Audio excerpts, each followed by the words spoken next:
The book is organised around 3 stages of emotional intimacy.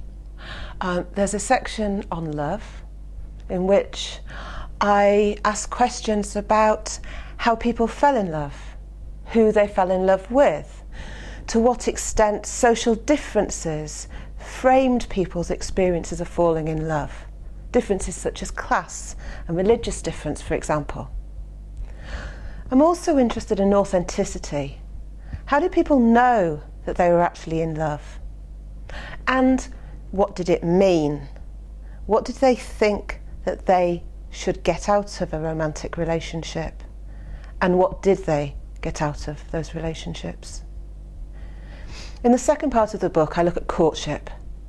I'm interested in flirtations, the places that people met, and the locations for their extended courtship relationships.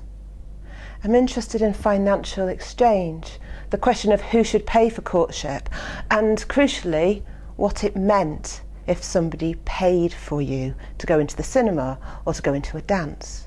What exchange relationships were established through that financial transaction.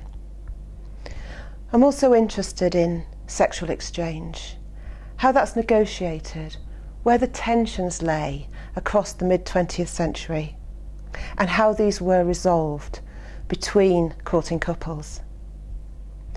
In the third section of the book, I look at commitment. I look at the ways in which love relationships found their expression in marriage.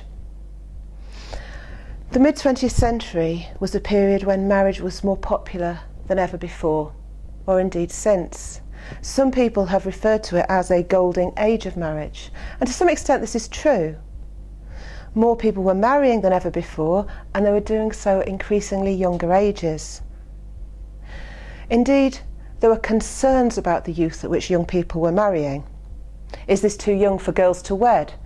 Was the kind of newspaper headline that would commonly be seen in the 1950s as the age at first marriage plummeted.